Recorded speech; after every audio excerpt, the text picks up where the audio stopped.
Let's talk about this with Dr. Finn Ditimi. He's the principal consultant at F&F Consultancy for the Future. Well, I did say it was talking about the future. Do I say happy STEAM Day or happy STEM Day, Dr. Finn? Which one should we use now? So we can say STEAM because we're trying to be more inclusive. Good afternoon. Thanks for having me. Great. So, I mean, these are very technological future areas, art, engineering, and all of that. Permit me to be selfish. In sub-Saharan Africa and then in Nigeria, we have these as courses in the school, but I wonder how impactful really it is if it's just a course that children have to do, or if we really look into the future as it's supposed to be to prepare the children to create a future that's better than today. Yes, so STEM is just not about what you learn in school, but your ability to be able to build the needed skill set that the market needs for you to be able to add value to the economy. So ensuring that you have the right roles, the right practical experience, the right knowledge, and the right information to be able to add to the digital economy. Right now we're seeing that the STEM roles are increasing because in comparison to other roles, right now about 90% of STEM roles are increasing on a day-to-day basis in comparison to only 34% for non-STEM roles. So there's a need to not just get the needed skill set, but have the practical knowledge to contribute. And Africa has been leading in certain areas and also being impactful in collaborating and contributing using STEM knowledge in different fields. And there's a lot of innovations around tech hubs in Africa doing that. We can talk about the mobile banking revolution that has made funds accessible to people.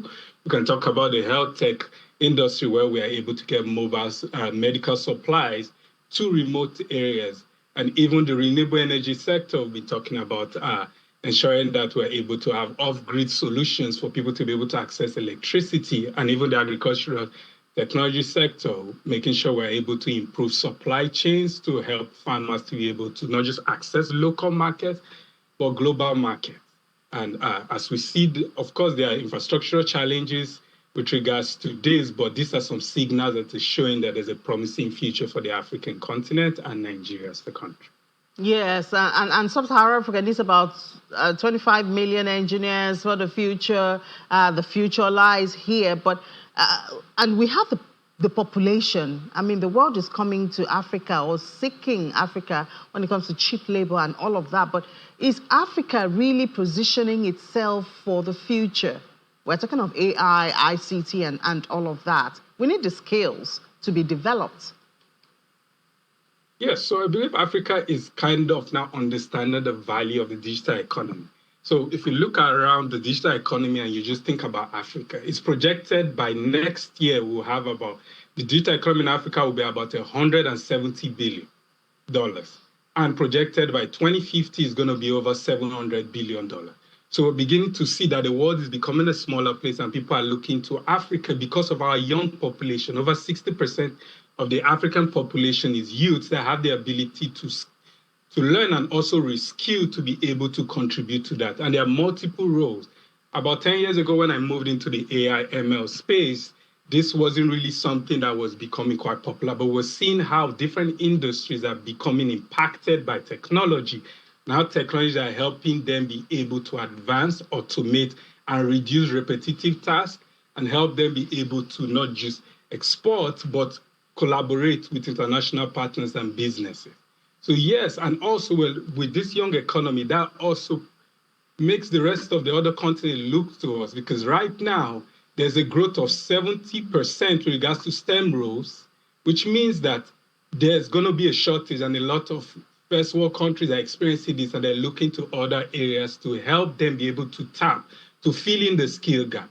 And with remote work being available and a growing population even within the African continent of about 70% of people thinking or considering a possibility of working remotely, and over 30% of companies now looking at people working at least once from home, it's now becoming a global market where you can stay anywhere and be able to contribute to the economy anywhere else.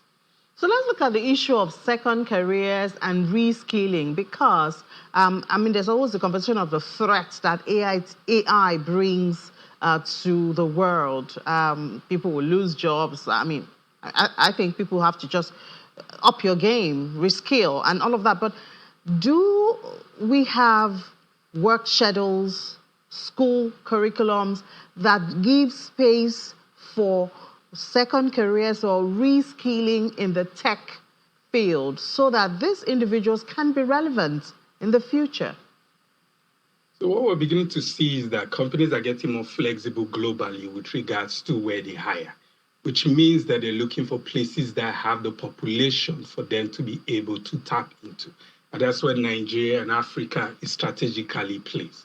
However, there has to be both a public and private partnership to ensure that we are positioning ourselves to train people for roles that the digital economy needs, like virtual assistants, AI, cybersecurity, data. And that's one area that I'm passionate about within the edtech space. We're looking at working with both the public and private sector to help them unlock these opportunities and set up programs that help us become competitive.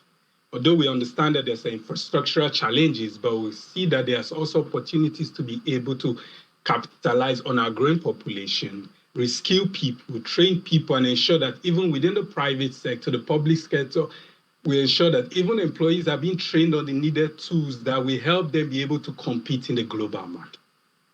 So what would you say are some of the promising tech careers, remote work tech careers, perhaps? Maybe I'll also be looking that way. What are some of those promises? Yeah, so there are a lot of them, but some of the key ones are virtual assistant. People are looking for people to help them plan, organize, and manage the day. We have project management. We also have digital marketing, social media management. We also have product design. And there are multiple other roles, data analysis, cybersecurity. The world is becoming smaller, which means that people are gathering information and they need to secure it. They need to be able to access it. They need to be able to manage it on a global scale.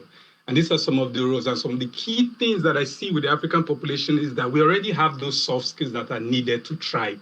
In this field, we are able to manage ourselves, we're able to communicate, we're able to engage, we understand the ideology of problem solving. So what is needed now is trainings, knowledge, and practical experience with regards to the tools, with regards to the processes, with regards to the expectations of this role. And we would become a hub, just like many other Asian countries, where companies and organizations are looking to be able to tap into the wealth of knowledge. Yeah, I guess India is one of those countries that we could learn a whole lot from. But thank you so much and happy STEAM Day. Dr. Fin Ditimi, Principal Consultant at F&F Consultancy for the Future. Thanks for having me. So you may want to maybe go back to our YouTube channel and watch this program again. You want to follow up some of those promising areas. Perhaps you want to upskill or reskill and have a second career. The future is for technology and ICT, so you don't want to be left behind.